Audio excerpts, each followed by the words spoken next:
entering from the knee and then it is going down till the ankle. So this is the knee point and this is the ankle. So we will be going through the knee. So midline approach we always use. Therefore we need to prepare for the nailing. That is called intramedullary nailing. So we will make some drill holes at the osteotomy site. Then we will prepare the nailing. Intramedullary nail will be there, and then we will do the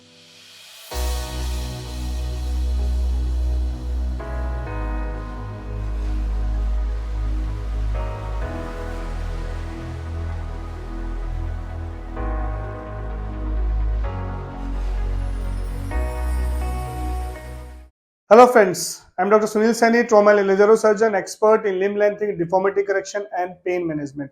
Today we are going to discuss our second method of limb lengthening. In the previous videos we have discussed about pure Ilizarov method of limb lengthening, which can be used for deformity corrections, which can be used for limb length discrepancies, and which was earlier being used for cosmetic limb lengthening also, but nowadays that method is not being done. So today we are going to discuss about second method, that is called lengthening over nail method or LON method.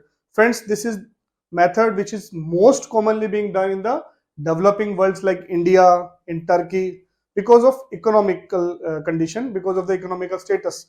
When we consider the internal nail, it's a very costly method. So in countries like India, this is an affordable method, and that's why it's being most commonly done method for limb lengthening, especially cosmetic limb lengthening as well as the limb length discrepancies.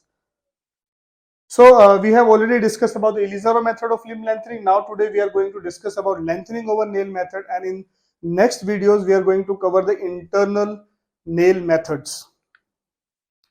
So what I have already discussed, whatever is the method, whether you are going for Ilizarov limb lengthening, pure Ilizarov limb lengthening, whether you are going for lengthening over nail method, or whether you are going for internal nail method, all the phases of bone formation will always remain the same. So post surgery, the latency phase will always remain same, that we have already discussed. It will be of almost 7 days. Most of the time it's 7 days, or sometimes we can even extend to 7 to 10 days. Then we will start the distraction, and that is called distraction phase, which will be continued till the lengthening of desired lengthening has been achieved, or many a times we are not able to achieve the desired lengthening because of some deformities. If deformity is there, sometimes we need to stop the lengthening, or in some of the cases if we can go beyond the desired length also, then that can be done. And finally there is a consolidation phase, during which the bone remodeling will take place and strengthening of bone takes place. So all these methods, all these phases of bone formation are going to same for this method also, but the difference will be that we will putting a nail inside the bone, and then we will use a Ilizarov frame for the distraction. So as far as tibia is concerned, when we discuss of the tibia, so in previous Ilizarov method we have discussed that we will make a osteotomy, and then we will put the ring fixator, and then we will start a distraction. In this method also we will put a, first we will give an osteotomy in fibula, even we can give up. So usually we give at the junction of upper 2/3 and the lower 1/3, and then because we need to prepare for the nailing, and it's an intramedullary nail, that nail is entering from the knee and then it is going down till the ankle. So this is the knee point and this is the ankle. So we will be going through the knee. So midline approach we always use. Therefore we need to prepare for the nailing. That is called intramedullary nailing. So we will make some drill holes at the osteotomy site. Then we will prepare the nailing. Intramedullary nail will be there, and then we will do the osteotomy. So first we will go do the osteotomy of fibula, multiple drilling at the osteotomy site of tibia. Then we will prepare the nail for the rimming, and when we check the size, for example, if we need to put a nail of 9 mm or 10 mm, that we need to measure. And finally what we will put a nail inside. So it will be intramedullary nail inside like this, and then we will lock this nail at the proximal end with the help of 2 screws. So this nail will be fixed at the proximal end or the upper end, but it will be free at the lower end so that this can be distracted. Now following this, we will complete our osteotomy, and then we will put the ring fixator, where we usually use 3 rings, and then we will connect this. So this will be the dummy ring, and we will fix with the help of 2 or 3 K wires at the lower or the upper end.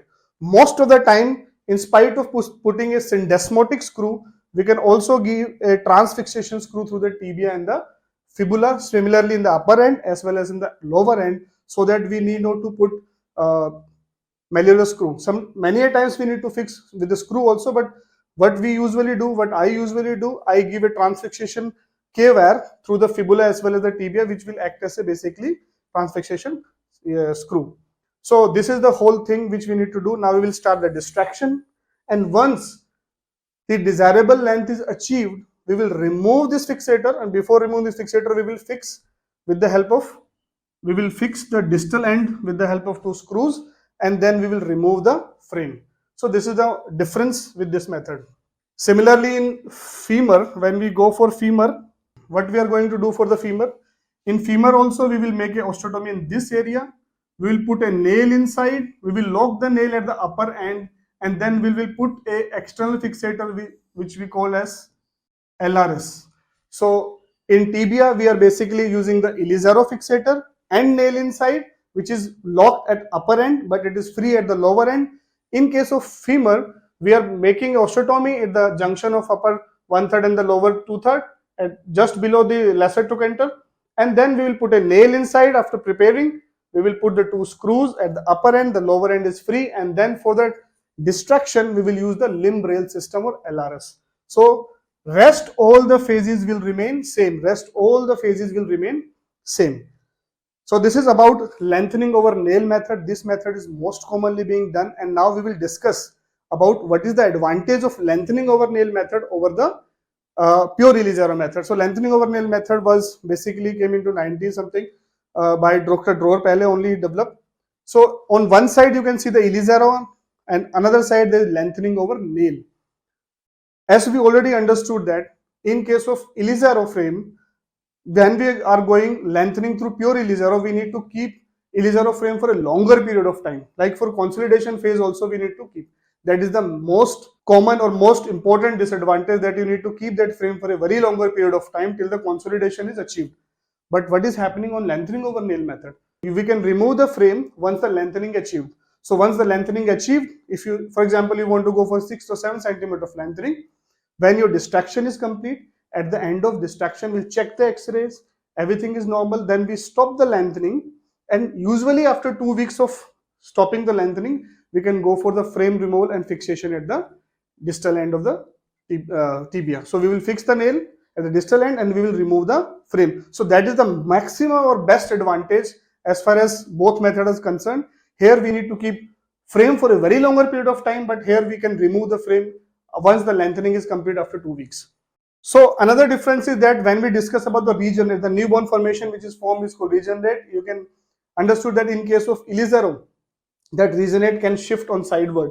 So deformity in the regenerate can happen, but in case of lengthening over nail, as there is a nail inside the medullary canal, so that will direct the regenerate. So regenerate will not be deformed. The regenerate will always go straight.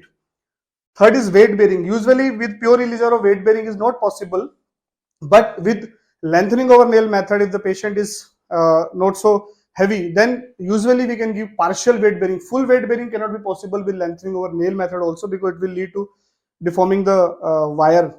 And lastly, regenerate. As far as friends regenerate is concerned, there is a totally different opinion. In regenerate, when we go for pure Elizaro method, in pure Elizaro method, definitely regenerate is far better than lengthening over nail method, because in Elizaro method we are not rimming the bone. That's why the blood supply is coming from the inside, which is not affected. But in lengthening over nail, as we are rimming, therefore the internal or endosteal blood supply is also affected. So regenerate, if we compare the two, then regenerate is of bit inferior quality at comparing when we compare the two. But overall, the advantage of lengthening over method is more as compared to Elizaro method. That's why this method has been changed to this method, especially in case of cosmetic lengthening. So these are differences and advantage of lengthening over nail method. So now these are few of our cases. This is the tibia lengthening, where we have you can see here, this is the nail inside. We have locked the nail at the upper end, and there is no screw at the distal end. This is the frame, and this is used as distraction. You can see continuous distraction, and once the lengthening is over, we will fix this with the help of screws. So once the lengthening achieved, we will lock the nail at the distal end in the OT, and then we will remove this frame. So you can see that after removal of frame, it will look like this. We have locked the nail at the lower end, and this is the beautiful callus which is coming. So this callus or the regenerate which is coming, it is totally straight. There is no diversion of the callus, which usually happens with the pure Elizor method. Similarly, you can see in another case in tibia, where there is a beautiful almost 7.5 centimeter of lengthening has been achieved. Similarly, in case of femur, I have already shown you that we will make a osteotomy. We'll put the nail inside. We will lock at the upper end, and then we will put LRS or the limb rail system. This is being used. This is the destruction phase. And finally, after removal of the frame, you can see that it is fixed at upper end, it is fixed at the lower end, and this is the beautiful callus which is being formed. So friends, this is in short about lengthening over nail method. And this method is most commonly done in India, and we are doing most commonly these methods only because they are financially more sustainable methods as compared to internal nail methods, and availability of nail also become an issue. So upcoming video will be about internal lengthening nail method. We will discuss about internal nailing method. So friends, if you have any doubt, you can contact us. If you have any deformities, or if you have any limb length discrepancies, or if you are looking for any cosmetic limb lengthening, definitely you contact our number, and you can go to our channel and see different videos and see what other different methods or what other musculoskeletal disorders we are treating other than lengthening. Lengthening is one part, or Elizaro surgery is one part. We are also doing pain management. We are managing the knee osteoarthritis. We are managing the sports injuries like rotator cuff tears. We are managing non-surgical management of ACL tears. Similarly, if you have any cervical spondylosis, tennis elbow, frozen shoulder, sciatica pain, all those things we are managing without any surgical intervention. And definitely, if you have any non-union, infected union, if there is a gap non-union, if you have a deformities, so you can contact us. And please subscribe our channel and like our video and share our video. Thank you.